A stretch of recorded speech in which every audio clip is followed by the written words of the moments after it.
61세의 한 할머니가 6개월 동안 딸과 함께 살다가 갑자기 임신했다고 발표했다. 안녕하세요, 여러분. 지혜의 흐름 채널에 오신 것을 환영합니다. 오늘 편에서 저희와 함께 알아보도록 하겠습니다. 제가 남편을 처음 만났을 때 그는 아버지가 안 계시다는 사실을 이미 알고 있었습니다. 그의 어머니, 그러니까 저희 시어머니께서는 혼자서 아버지와 어머니 역할을 모두 하시며 그를 키우셨습니다. 솔직히 말씀드리면 시어머니께서도 젊은 시절에는 참으로 안타까운 삶을 사셨습니다. 시어머니는 키가 170cm나 되고 몸매도 정말 아름다우셨습니다. 그 시절 남편의 외할머니, 즉 저희 시어머니의 어머니께서는 딸을 좋은 집안에 시집 보내고 싶으셔서 많은 혼처를 소개해 주셨지만 시어머니께서는 모두 마음에 들어 하지 않으셨습니다. 그러던 중 시아버지를 만나셨습니다. 시아버지는 장사를 하시는 분이셨는데 당시에는 장사를 하는 사람이 드물었습니다. 왜냐하면 그 시절에는 먹고 살기만 해도 충분하다고 여겨졌기 때문입니다. 돈을 얼마나 벌 수 있을지 고민하는 사람은 많지 않았습니다. 시아버지는 머리가 정말 좋으셨고 젊은 시절부터 작은 장사를 시작하셨습니다. 그 덕분에 집안 형편도 괜찮은 편이었죠. 시어머니께서는 시아버지를 첫눈에 반하시고 결혼까지 자연스럽게 이어졌습니다. 물론 그 당시 장사를 하는 것은 별로 고급스러운 직업으로 여겨지지 않았지만 시어머니께서는 오히려 그런 시아버지를 좋아하셨습니다. 결혼 후 시아버지는 시어머니를 굉장히 아껴주셨습니다. 시어머니처럼 예쁜 여성이 자신을 선택해주고 결혼까지 해준 것이 정말 큰 행운이라고 생각하셨기 때문입니다. 그래서 시아버지는 장사가 아무리 바쁘고 힘들어도 매일 저녁 집에 와서 식사를 함께 하셨고 틈날 때마다 시어머니를 데리고 바람 쐬러 다니셨습니다. 처음에는 차도 없었지만 시간이 지나면서 시아버지의 장사가 점점 잘 되기 시작하자 마을에서 첫 번째 자동차를 구매하기도 했습니다. 그 당시 시어머니는 주변 친구들과 친척들에게 부러움의 대상이 되셨습니다. 사람들은 당신은 정말 좋은 남편을 만났어. 평생 편안하게 살게 될 거야 라고 말했습니다. 그 후 시어머니께서는 남편을 낳으셨고 2년 후에는 남편의 여동생, 즉 저희 시누이를 낳으셨습니다. 두 아이가 태어나고 나서 이들 네 식구는 행복한 가정을 이루었습니다. 하지만 뜻밖의 일이 벌어졌습니다. 어느 날 시아버지께서 거래처로 이동하시던 중 교통사고로 돌아가셨습니다. 운전사가 과로 상태였던 것 같습니다. 고속도로를 이탈해 도랑에 빠지는 사고가 발생했고 시아버지는 현장에서 즉사하셨습니다. 이 사건은 시어머니께 큰 충격이었습니다. 시아버지는 가족의 중심이었고 남편과 여동생은 아직 어렸으며 스스로 생계를 이어나갈 능력이 없었기 때문입니다. 저희 시어머니께서는 남편과 결혼한 이후로 오랫동안 집에서 가정을 돌보는 가정주부로 살아오셨습니다. 집에서 남편을 내조하고 자녀들을 양육하며 돈을 벌러 밖에 나간 적이 한 번도 없었습니다. 하지만 어쩔 수 없이 시아버지가 돌아가시고 난 뒤 집안의 큰 살림과 사업을 모두 떠맡게 되셨습니다. 그러면서 시어머니께서는 온화하고 단아한 여성에서 점차 가족을 책임지고 시아버지의 사업까지 돌봐야 하는 역할을 배우기 시작하셨습니다. 처음에는 손해를 보기도 하고 사업이 거의 망할 뻔한 상황까지 갔었지만 어떻게든 다시 사업을 일으키셨습니다. 결국 시어머니께서는 사업을 성공적으로 재건하시고 강인한 여성이 되셨습니다. 많은 사람들이 시어머니를 여장부라고 칭찬했습니다. 그러나 시어머니께서 스스로 겪으셨던 고통과 감내하신 부담은 본인만 아셨습니다. 남편과 시누이가 성인이 된 후 그들은 시어머니께 다시 남자친구를 만나보시라고 권했습니다. 그저 함께 지낼 반려자를 찾으라는 것이었죠. 하지만 시어머니께서는 굳이 그럴 필요성을 느끼지 못하셨습니다. 혼자서 오랜 세월을 지내다 보니 익숙해졌고 현재의 사업도 여전히 바쁘기 때문에 다른 사람을 만날 여유가 없으셨습니다. 그래서 이 문제는 자연스럽게 미뤄졌습니다. 우리가 결혼했을 때 시어머니는 매우 관대하셨다. 그는 우리 집에 600만 원짜리 결혼 선물을 주고 시내에 1억 원이 넘는 집을 사주었다. 그는 800만 원짜리 결혼 선물을 시누이와 함께 주는 것 못지않게 너그러웠다. 상대방 집에서는 이미 집을 준비해 놓았기 때문이었습니다. 그 후로는 저희 생활을 시어머니께서 신경 쓰실 필요가 거의 없었습니다. 결국 남편이 시어머니의 사업을 모두 물려받게 되었습니다. 집안이 안정되자 저희는 사업에 더 열중하려고 했습니다. 그래서 시어머니께서는 점차 사업의 모든 것을 남편에게 넘기셨습니다.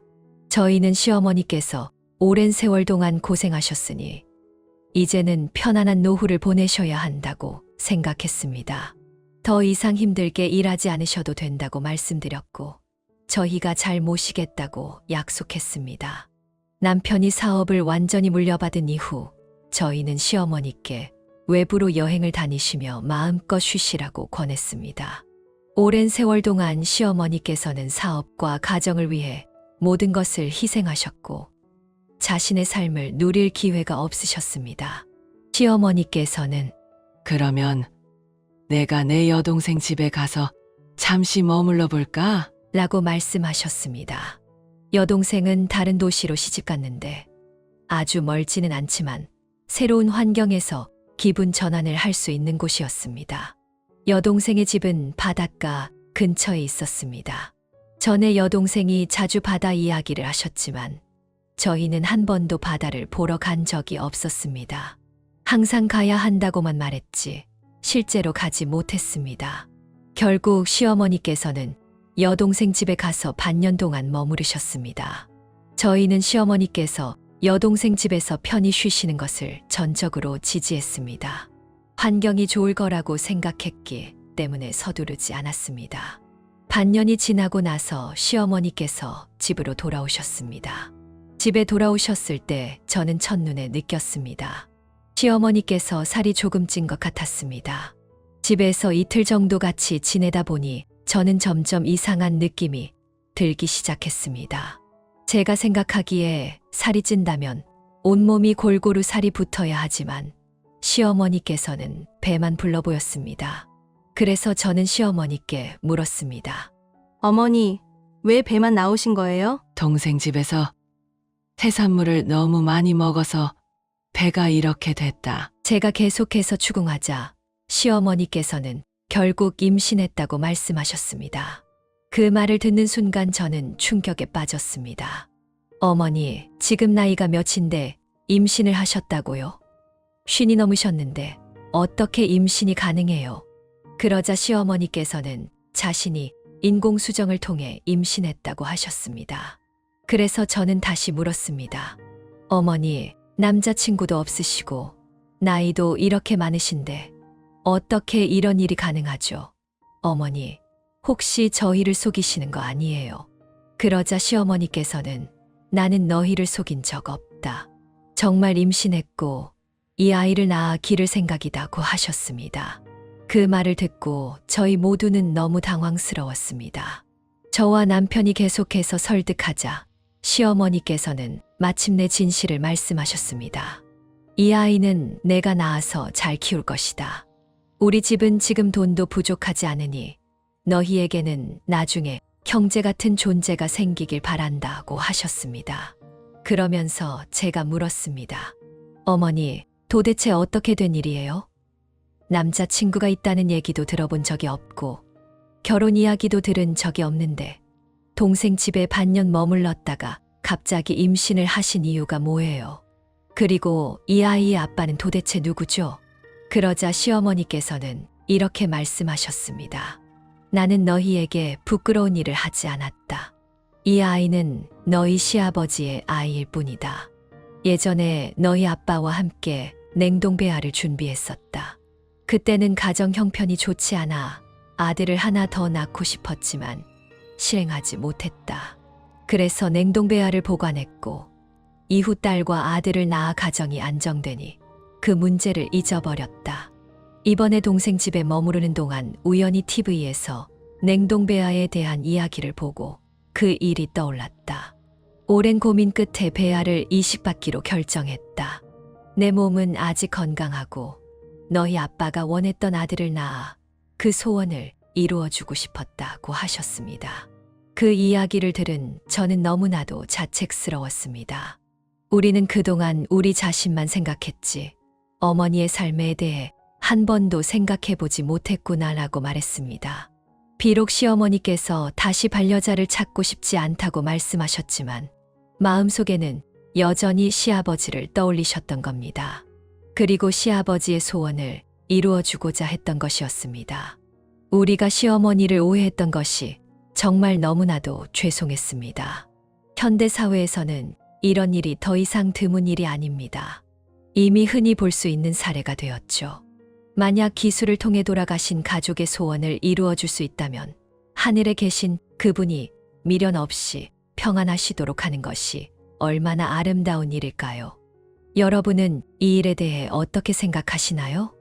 부산 지방에 작가 한 분이 계십니다. 그는 아내와 같은 침실을 사용했지만 침대는 각각 따로 사용했습니다. 그날 밤 두 부부는 평소처럼 잠자리에 들기 전에 준비를 마치고 잠이 들었습니다. 한밤중에 아내가 화장실에 가려고 일어났을 때 남편이 코를 골고 있는 모습을 보고 안심했습니다. 그런데 새벽녘 그녀가 다시 화장실에 가려고 일어났을 때 남편에게 아무런 소리가 나지 않는 것을 발견했습니다. 이상하다고 느껴 남편에게 다가가 만져보니 이미 숨이 멎어 있었습니다. 그는 세상을 떠난 것이었습니다. 그녀는 남편의 침대 머리맡에 있던 물건들이 바닥으로 밀려난 것을 발견했습니다. 이것은 남편이 세상을 떠나기 전에 그녀를 깨우려고 했음을 보여줍니다. 하지만 이 물건들은 그녀를 깨우지 못했습니다. 같은 방에서 불과 1m 떨어져 있었음에도 심근경색이 올 경우 상대방을 깨울 시간조차 없었다는 것입니다. 스스로 뭔가를 하려고 해도 아무것도 할 수 없는 상태가 된 것입니다. 컵을 떨어뜨리려고 해도 손을 뻗을 수조차 없는 상황이었던 것입니다. 이 이야기를 듣고 저는 큰 충격을 받았습니다. 같은 침실에서 잠을 자는데 그가 죽었는지도 모르다니 이해할 수 없었습니다. 이것이 제가 처음으로 노화에 대해 두려움을 느꼈던 순간이었습니다. 내가 노년이 되었을 때 과연 어떤 모습일까? 이후 그의 아내에 대한 이야기가 전해졌고 그는 지금까지 76년의 인생을 돌아보며 9가지 노년의 깨달음을 이야기했습니다. 지금부터 그 내용을 여러분과 나누고자 합니다. 이것이 누군가에게 도움이 되길 바랍니다. 노년의 특징은 그 길이가 불확실하다는 것입니다. 인생의 다른 단계와 달리 노년은 그 길이가 정해져 있지 않습니다. 유년기는 3년, 소년기는 6년처럼 대략적인 길이를 알 수 있지만 노년은 다릅니다. 어떤 사람은 60세부터 110세 이상까지 살기도 하고 또 어떤 사람은 61세를 넘기지 못하기도 합니다. 따라서 노년의 가장 큰 특징은 불확실성이고 이러한 불확실성은 많은 문제를 초래합니다. 그리고 당신과 함께하는 사람이 점점 줄어들게 됩니다. 우리는 태어나면서부터 부모와 어른들의 보살핌을 받으며 자라왔습니다. 학교에서는 선생님과 친구들이 함께했고 성인이 되어서는 배우자와 동료들과 함께했습니다. 그러나 60세 이후 노년에 접어들면 부모와 어른들은 대부분 우리 곁을 떠나게 됩니다. 가족 중에는 자녀들만 남게 되는 경우가 많습니다. 하지만 자녀들 역시 독립하여 자신의 일과 가정에 바빠 우리와 함께 살지 않습니다. 그리고 우리는 자녀들에게 짐이 되고 싶지 않기 때문에 굳이 함께 살려고 하지 않으려 합니다. 이 시점에서 자녀들은 종종 옆에 없습니다. 가끔 전화를 걸거나 명절에 물건을 보내주는 정도입니다. 평소에는 함께하지 않습니다. 동료들 역시 모두 늙어갑니다. 그리고 이 시점에서 질병이 나타나기 시작합니다. 대부분은 자신의 몸을 챙기기도 바쁩니다. 이때 당신과 함께할 수 있는 사람은 배우자일 가능성이 높습니다. 하지만 배우자도 아내든 남편이든 먼저 떠날 수 있습니다. 당신을 신경 써주는 사람이 점점 줄어듭니다. 은퇴 후에는 아무리 높은 직위를 가졌던 사람도 65세가 지나면 퇴임해야 합니다. 65세 이후에는 더 이상 주목받지 못합니다. 많은 전직 도지사들도 공원에서는 그냥 한 명의 노인일 뿐입니다. 험난한 인생길, 수십 년의 풍파를 겪으며 세상의 온갖 모습과 인생의 굴곡을 뛰어넘었습니다. 그 과정에서 9가지 깨달음을 얻었습니다. 오늘 여러분과 나누며 함께 공감하고자 합니다. 첫째, 60에서 79, 세 가지의 삶은 황금기입니다. 100년의 인생을 5개의 20년으로 나눌 수 있습니다. 그 중에서 네 번째 20년, 즉 60에서 80세까지는 아무런 근심도 얽매임도 없이 인생을 즐길 수 있는 황금기입니다. 우리는 이미 인생에서 가장 힘들었던 시기를 지나왔습니다. 이제는 충분한 저축, 여유로운 시간, 그리고 여전히 건강한 몸을 가지고 있으니 삶은 행복해야 마땅합니다. 따라서 인생에서 가장 좋은 시기를 가장 초라하게 보내지 마세요. 가장 못난 옷을 입고, 가장 형편없는 음식을 먹고, 가장 단조롭게 살고, 가장 저렴한 방식으로 살지 마세요. 생각을 바꾸고 지금 이 순간을 소중히 여기며 이 아름다운 황금기를 충분히 누리세요. 둘째, 60에서 79, 세 가지의 삶에서 젊음과 아름다움을 사랑하는 마음은 가장 소중합니다. 진정한 노화는 나이에서 시작되지 않습니다. 노화는 내면의 타협과 삶에 대한 권태로움에서 시작됩니다. 현실은 우리에게 너무 많은 책임과 부담을 지게 하고 수많은 제약을 줍니다. 그로 인해 걱정, 우울, 그리고 노화가 뒤따라옵니다. 어떤 순간에도 젊음과 아름다움을 사랑하는 마음을 간직하세요.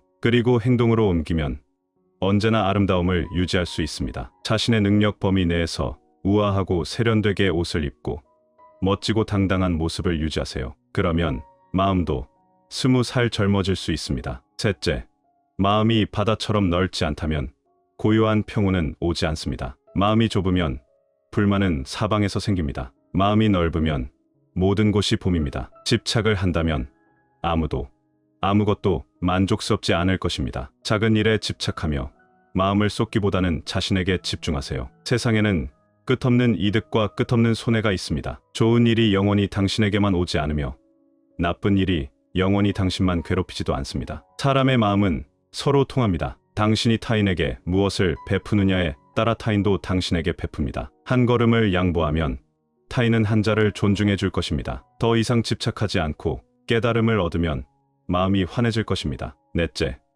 60에서 79세까지는 허무한 것을 더 이상 추구하지 마세요. 인생은 너무 많은 것을 바랄 수 없습니다. 너무 많은 것을 바라면 행복을 잃게 됩니다. 스스로를 너무 몰아붙여서도 안 됩니다. 그렇게 되면 자신을 작은 세계에 가둬버리게 되고 행복이 사라집니다. 즐길 수 있을 때 삶을 즐기세요. 주변의 아름다움을 발견하세요. 사랑하는 사람과 함께 일출과 일몰을 감상하는 것처럼요. 과거와 미래에 얽매이지 말고 허상 같은 것을 쫓지도 마세요. 현재를 살아가고 지금 이 순간을 소중히 여기세요. 다섯째, 60에서 79세까지 지나친 희생은 아무에게도 행복을 가져다 주지 않습니다. 어떤 사람들은 완전히 이타적인 삶을 삽니다. 그들은 자신의 기쁨과 안락함을 희생하며 자녀를 위해 가사를 돌보고 손주를 키우며 끝없이 희생합니다. 그러나 만약 희생만을 강조하며 스스로의 삶을 고행으로 만들어버린다면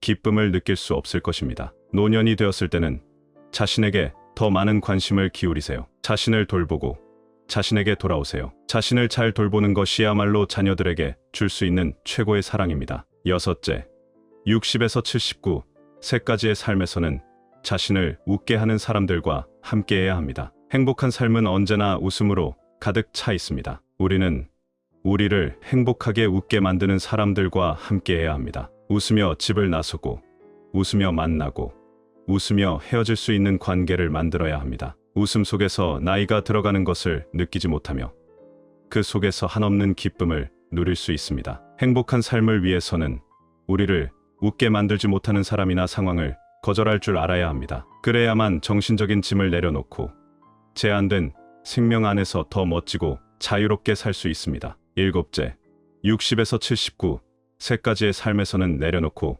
물러서는 법을 배워야 합니다. 사람이 걱정이 많은 이유는 집착이 많기 때문입니다. 욕심이 많아질수록 평온한 발걸음을 망치게 되고 노년의 행복을 잃게 됩니다. 많은 것들은 잃어버리면 그만입니다. 단지 한때 가졌던 것을 기억하며 만족하면 됩니다. 걸어가다 지치면 잠시 멈춰 쉬세요. 더 이상 걸을 수 없으면 억지로 버티지 마세요. 돈은 잃어도 다시 벌 수 있습니다. 사람은 살아있는 한 언제든지 새로운 기회를 가질 수 있습니다. 건강과 행복은 돈으로 살 수 없는 것임을 명심하세요. 8째, 60에서 79, 세 가지의 삶에서는 참된 자신을 살아가야 합니다. 좋은 기분으로 살아가세요. 모든 것을 담담하게 받아들이고 내려놓고 다른 사람의 시선을 신경 쓰지 마세요. 오로지 자신의 내면의 소리에만 귀 기울이세요. 행복한 하루를 보내는 것이 인생의 진정한 성공입니다. 무엇이 중요한지, 무엇이 가벼운지는 스스로만 압니다. 나이가 들어간다고 슬퍼하지 말고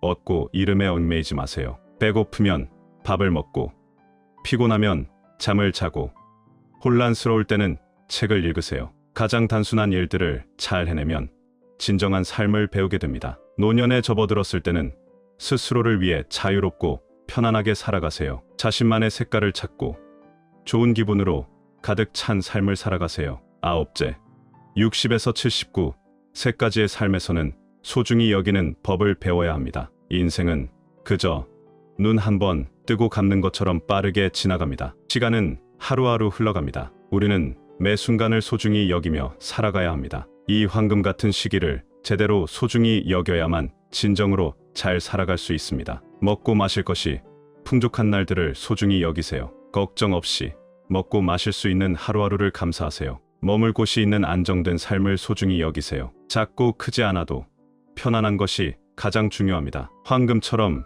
빛나는 대저택보다 당신의 작고 편안한 보금자리가 더 소중합니다. 우리는 지금 이 순간 걱정 없이 즐길 수 있는 나날들을 소중히 여겨야 합니다. 가장 멋진 노년을 만들어 가세요. 더 건강하고 더 젊고 더 행복한 삶을 사세요. 여러분은 이 이야기에 공감하시나요? 오늘의 이야기를 시청해 주셔서 감사합니다. 이 이야기가 여러분에게 공감과 깨달음을 주었기를 바랍니다. 아직 구독하지 않으신 분들은 구독 버튼을 눌러주세요. 지혜의 흐름은 매일 새로운 글을 전해드리며 여러분이 매일 새로운 깨달음을 얻길 바랍니다. 다음 시간에 다시 만나요.